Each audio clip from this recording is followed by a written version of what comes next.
Hello, everybody, and welcome back to another video. Today, I am going to be doing another 2024 election prediction. We are 50 days out, 50 days away from the 2024 presidential election. I mean, wow, 4 years have flown by. It really seems like I made this channel in the summer of 2020. The last 4 years have gone by in the blink of an eye, and now we're right up against the wall in another election season, another presidential election season between this time Kamala Harris and Donald Trump looking to get another shot at the presidency. Joe Biden, of course, forced to step aside from the nomination because Democrats believed he was not capable of winning the election. Kamala Harris, as the incumbent vice president, was picked to succeed President Biden as the nominee and standard bearer of the Democrat Party. With all that being said, let's get into this election prediction. And before I even say that, so many things have happened this election season. I mean, so many things, and so many things are probably yet to come in the succeeding 2 months, 50 days, really less than 2 months. So don't be shocked if even crazier news happens. Of course, we've had the Trump assassination attempt where he was an inch away from losing his life. You had the fact that Donald Trump was found guilty of um, 34 felony counts. He was convicted felon. You, of course, Biden stepping aside for the first time ever as the presumptive nominee of a party, stepping aside. That's never happened in American history before. Closest thing was LBJ, and he never ran in the Democrat primary for re-election, so it doesn't even count. So many things. Of course, the debate just happened. The conventions have both passed now, and we're in mid-September. It's September 15th. So we are in the middle of an election season. Now, let's get into our safe Kamala Harris states. Without being too particular, as I normally do, it's going to be the usual safe states that we normally allocate to Vice President Harris, which at the end of the day is going to be 191 electoral votes. I didn't mean to pick Maine at large, meant to do Maine's first congressional district. That'll get her to 191. In this scenario, Colorado has tremendously shifted in favor of Democrats. Following, of course, George Bush's initial win in 2004, it's become less and less Republican as time has gone on, and Biden almost won it by 15 points in 2020. I'm pretty confident Kamala Harris will handily win that state in 2024. Anyway, safe Trump states. Safe Trump states are going to be the usual safe Trump states that you normally get. Um, of course, even with that poll out of Alaska, uh, not going to affect the way that I'm allocating it. I still believe it'll be a safe Republican state. But at the end of the day, that is this make any sense? I'm sorry. 149 electoral votes for Donald Trump. Uh, as Colorado has shifted heavily Democratic, states like Iowa, Ohio, and even Maine's second congressional district under Donald Trump's reign in the Republican Party have become much more conservative states, much more Republican states. Of course, they used to be toss-up states. They were considered toss-up states in 2020 and 2016, especially Iowa and Ohio. However, the end result showed that Donald Trump won them by very high single digits. This time around, he'll likely win it in double digits. All three of those states, or all three of those areas, including Maine's second district.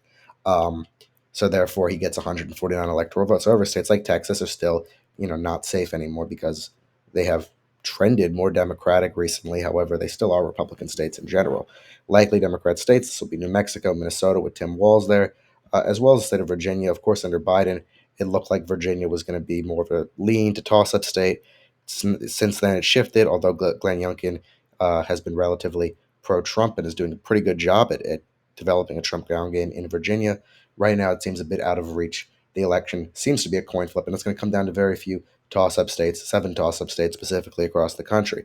Likely Trump states will be the state of Texas and Florida. Those are the only two likely Trump states at this time, getting into 219 electoral votes. Of course, Florida has become significantly more Republican in the last few election cycles, and you know, especially since Ron DeSantis' almost 20-point victory in 2022 for re-election as governor.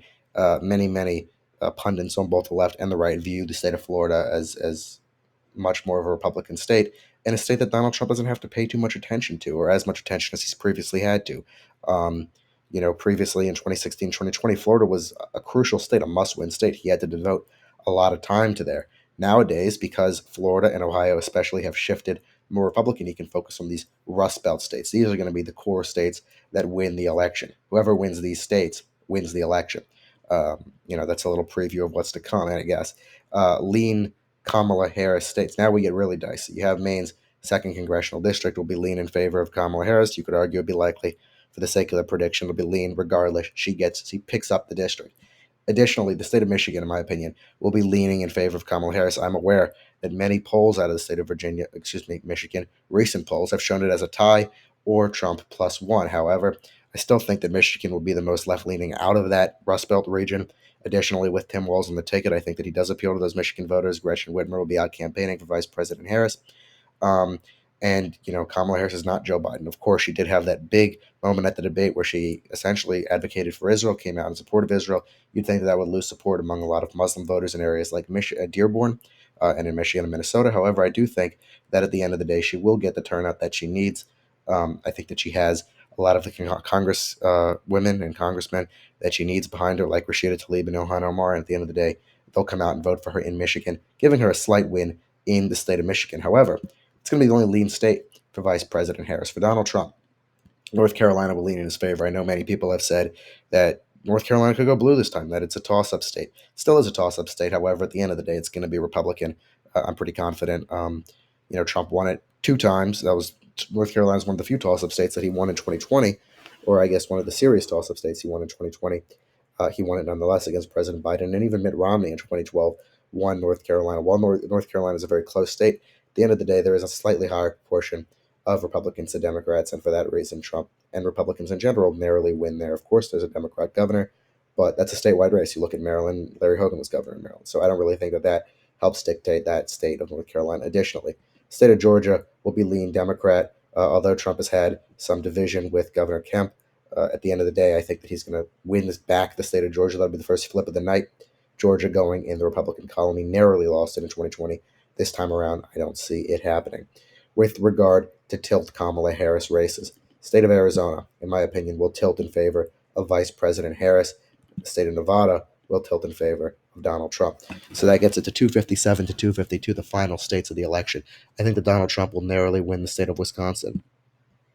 Historically, and we have to look at historical context when predicting elections, Donald Trump has been significantly underestimated in the polls in Wisconsin, just in general in the Rust Belt. If you look back to 2020 and 2016, the aggregate in Wisconsin had Biden and Clinton respectively up over 5 points, I believe, in both of those averages of the polling data. This time around, Harris only narrowly leads by about a point in the polling data, and that's shaky to say the least within the margin of error. Donald Trump, of course, very popular in the Rust Belt as well. For that reason, I do think he's going to win the state of Wisconsin. Look back to 2020, you had that ABC News Washington Post poll with Biden up 17 points in Wisconsin. We know how inaccurate that was today. Although Biden won Wisconsin, he won up by about 0.5%. That's 16.5 points off from the actual result of the election. Now, that's one outlying poll, but that was supposed to be a reputable pollster. So I think you do have to, at least nowadays, try to look at the polls a little bit less seriously. And with regard to Wisconsin, in general, the Rust Belt heavily underestimates Trump, it seems like, in 2016 and in 2020. You can feel free to look at those averages and the end results and go back and look, but that's just the truth. And for that reason, I do think that Donald Trump will also win the state of Pennsylvania, giving him the election 286-252. Donald Trump narrowly defeats Kamala Harris and wins re-election as president of the United States for the second time in American history, a non-consecutive term as president. The only man to do that before him was, of course, President Grover Cleveland over 100 years ago. With that being said, thank you for watching the video. Please make sure to subscribe to the YouTube channel as we are 50 days away from the national election. Videos will continue to be pumped out, and I just cannot wait to see what is to come. Thank you for watching, and have a good day.